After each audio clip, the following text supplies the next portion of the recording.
আসসালামু আলাইকুম এভরিওয়ান, কাছে বা দূরে যে যেখান থেকে আমার আজকের ব্লগ ভিডিও দেখছেন, আল্লাহর অশেষ রহমতে সবাই ভালো আছেন, সুস্থ আছেন, নিরাপদে আছেন। দিবান আজান্স মম চ্যানেল থেকে আমি ডেইজি, আমি আমার পরিবার নিয়ে আলহামদুলিল্লাহ ভালো আছি, সুস্থ আছি। হাজির হয়েছি নতুন আরও একটি ভিডিও নিয়ে। আর এটা হচ্ছে গতকালকের ভিডিও। গতকাল সকালে নাস্তায় আমি খিচুড়ি রান্না করে নিয়েছিলাম আর তার সাথে ডিম ভাজি। আর এই খিচুড়িটা আমি বিরিয়ানি দিয়ে রান্না করে নিয়েছি। আসলে ব্যাপারটা হয়েছে এমন, গতকালকের আগের দিন আমি বিরিয়ানি রান্না করেছিলাম, সেখান থেকে বেশ কিছু বিরিয়ানি থেকে গেছে। আর আমি যখন বিরিয়ানি রান্না করি পরিমাণের থেকে একটু বেশি করে বিরিয়ানি রান্না করি, কারণ দেখা গেছে বিরিয়ানি থেকে গেলে সেটা পরদিন গরম করে বাচ্চাদের সকালের নাস্তায় দিয়ে দেই। কিন্তু এবারে হয়েছে এর উল্টো। বিরিয়ানি যতটুকু ছিল সেটা ফ্রিজে রেখে দিয়েছিলাম। সকালে যখন ফ্রিজ থেকে বের করি তখন দেখি অনেকটা ঝরঝরে আর শক্ত হয়ে গেছে। আর এটা গরম করে দিলেও বাচ্চারা খেতে পারবে না। তাই এই বিরিয়ানিকে হলুদ মরিচ আর গরম মশলা গুঁড়া, জিরা গুঁড়া, স্বাদ মতো লবণ আর কিছুটা ঘি দিয়ে আমি এটাকে খিচুড়ির মতো রান্না করে নিয়েছি। আর এই দিক থেকে আমি ডিম ভাজি করে নিচ্ছি। তো সকালে নাস্তায় ছিল খিচুড়ি, ডিম ভাজি আর আমের আচার। তো এই মুহূর্ত থেকে যারা আমার ভিডিওটি দেখছেন তারা প্লিজ একটি লাইক দিয়ে আমার পুরো ভিডিওটি কন্টিনিউ করবেন। আর এখনও যারা আমার চ্যানেলটি সাবস্ক্রাইব করেননি, চাইলে আমার চ্যানেলটি সাবস্ক্রাইব করে অল বাটনে ক্লিক করে আমার চ্যানেলের পাশে থেকে যেতে পারেন। তো এই দিক থেকে আমি ডিমটা ভাজি করে নিয়েছি। আর আপনাদের ভাইয়া যখন শুনেছে সকালের নাস্তা খিচুড়ি, তো সে কি করেছে, গাছ থেকে একটা লেবু পেড়ে নিয়ে এসেছে। তো এই দিক থেকে আমি লেবুটা কেটে নিচ্ছি।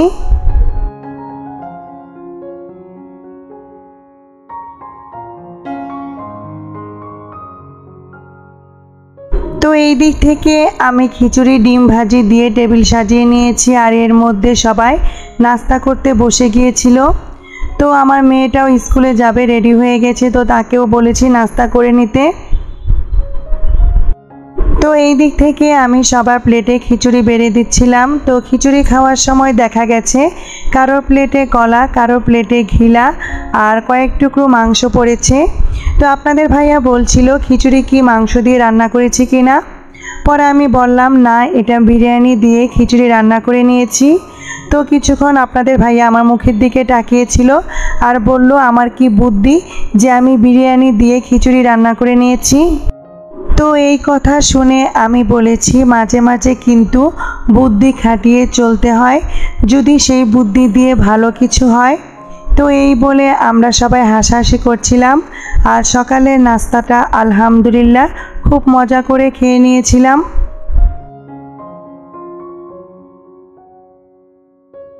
তো আমরা যখন সকালের নাস্তা করছিলাম আজান তখনও পড়ে পড়ে ঘুমাচ্ছিল।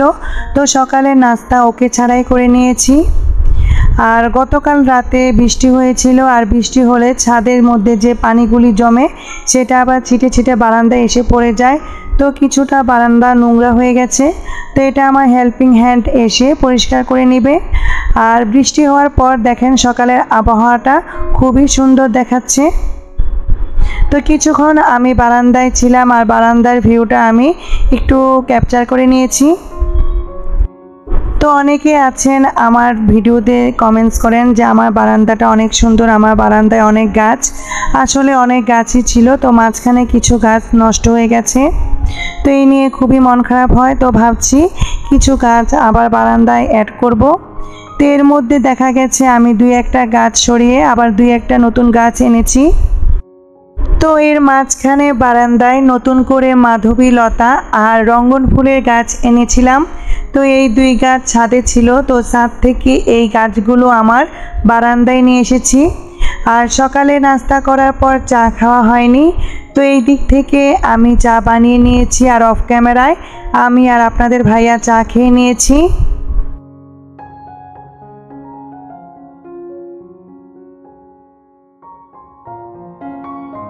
আর এখানে আমি কিছু চিংড়ি মাছ বের করে নিয়েছি, তো এগুলো আমি কেটে নিচ্ছি। তো আজকে দুপুরে আমি চিংড়ি মাছ ভুনা করে নিয়েছিলাম। আর এই যে দেখতে পাচ্ছেন কাঁঠালের বিচি, তো এই বিচিগুলো আমি ভালোভাবে শুকিয়ে নিয়েছি। তো আজকে খুব মজার একটা ভর্তা বানিয়েছি। তো এই দিক থেকে ভর্তা বানানোর জন্য আমি কয়েকটা কাঁঠালের বিচি থেকে খোসা ছাড়িয়ে নিচ্ছিলাম। আর কাঁঠালের বিচি থেকে খোসা ছাড়ানো আমার কাছে বিরক্তিকর মনে হয়। তারপরও দেখা গেছে খোসা না ছাড়িয়ে নিলে তো পছন্দের ভর্তাটা খাওয়া হবে না, আর তখন বিরক্তিকর মনে হলো এই কাজটা করে নিতে হয়। তো এই দিক থেকে আমি অফ ক্যামেরায় সাজনা দিয়ে মসুরের ডাল রান্না করে নিয়েছি, চিংড়ি মাছ ভুনা করে নিয়েছি, আর তার সাথে কাঁঠালের বিচি সিদ্ধ করে নিয়েছি। আর এটা হচ্ছে দুপুরবেলা। তো মেয়ে এখনও স্কুলে, আর আজান দেখা গেছে খেলতে খেলতে ঘুমিয়ে গেছে। আর আপনাদের ভাইয়া একটু কাজে বাইরে আছে। আর এই দিক থেকে আমার ক্ষুধা পেয়েছিল, তো বাসায় আনারস ছিল, তো আমি একটা আনারস কেটে নিয়েছিলাম। আর এই আনারসের কয়েক টুকরা আমি খেয়ে নিয়েছি। আর আমার কাছে কিন্তু আনারসটা খেতে খুবই ভালো লাগে।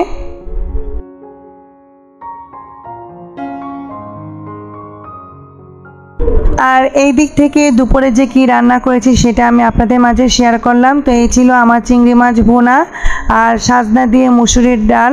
আর আগেই বলেছিলাম আমি ভর্তা বানিয়ে নিব। তো এই যে আমি কাঁঠালের বিচিটা সিদ্ধ করে নিয়েছি, তো এখন আমি ভর্তা বানিয়ে নিব। যেহেতু ভর্তা দিয়ে ভাত খাবো, তাই পাশের চুলায় ভাত বসিয়ে দিয়েছি। আর আমি এই দিক থেকে ভর্তার জন্য শুটকি, পেঁয়াজ, শুকনা মরিচ ভেজে নিচ্ছি। আর এটা হচ্ছে বাঁশপাতা চাপা শুটকি। আর আমি শুটকিটা ভালোভাবে ধুয়ে নিয়েছিলাম। আর এই শুটকির ভর্তা কিন্তু খেতে খুবই মজার হয়। তো এরই মধ্যে আমি শুটকি, পেঁয়াজ, শুকনা মরিচ ভালোভাবে ভেজে নিয়েছি। আর শুকনা মরিচ কিন্তু আমি বেশি ভাজিনি, শুধু হালকা একটু ভেজে নিয়েছি। দেখা গেছে শুকনা মরিচ বেশি ভেজে নিলে ভর্তার কালারটা কিন্তু সুন্দর আসে না, কালচে হয়ে যায়। তো আজকে আমি কাঁঠালের বিচি দিয়ে আর শুটকি দিয়ে একটা মজার ভর্তা বানিয়ে নিব। আর এই কাঁঠালের দিনে কাঁঠালের বিচি দিয়ে আমাদের নরসিংদীতে এভাবে শুটকি ভর্তা বানানো হয়। যেহেতু কাঁঠালের বিচি মিষ্টি লাগে, তাই শুটকি দিয়ে একটু ঝাল ঝাল করে ভর্তাটা বানিয়ে নিলে খেতে অনেক মজার হয়। তো এই দিক থেকে আপনাদের একটা কথা বলে নিচ্ছি যে আজকে সকালে যখন ঘুম থেকে উঠেছিলাম তখনই দেখা গেছে গলাটা একটু ভাঙা। তো বুঝতেই পারছেন ভয়েস দিতে আমার কষ্ট হচ্ছে, আর ভাঙা গলায় ভয়েস দিলে কেমন হয় সেটা তো বুঝতেই পারবেন। তো আমার ভয়েস তো এমনিতেই ভালো না, তারপর চেষ্টা করি যতটা সম্ভব ভালো করতে। তো এই দিক থেকে আমি ভর্তাটা বানিয়ে নিয়েছি। আর এই ভর্তাটা কিন্তু খেতে খুবই মজার হয়েছিল। আর এই ভর্তা দিয়ে আমি আর আপনাদের ভাইয়া দুপুরে পেট ভরে ভাত খেয়েছি। তো একবার ভেবেছিলাম যে পাটায় মেখে ভাত খাবো, কিন্তু দুঃখের বিষয় ভর্তা হয়ে গেছে, কিন্তু তখনও ভাত রান্না হয়নি। আর এটা হচ্ছে সন্ধ্যাবেলা। তো আমার খুব গরম গরম জিলাপি খেতে মন চাইছিল, তো আপনাদের ভাইয়াকে বলাতে সে গরম গরম জিলাপি নিয়ে এসেছে। তো আমাদের নরসিংদী আশিনগর নামে একটা জায়গা আছে, সেখানে 12 মাসি জিলাপি, নিমকি, মুরালি ভাজা হয়। তো সেখান থেকে জিলাপি আনা হয়েছে, আর অল্প পরিমাণে আনিয়েছি যেহেতু আমি আর আপনাদের ভাইয়া খাবো। তো এই ছিল আমার আজকের ব্লগ। তো আমার আজকের ব্লগ আপনাদের কাছে কেমন লেগেছে অবশ্যই কমেন্টস করে জানাবেন। তো আবার হাজির হব নতুন আরও একটি ভিডিও নিয়ে। ততক্ষণ পর্যন্ত সবাই ভালো থাকুন, সুস্থ থাকুন। আল্লাহ হাফেজ।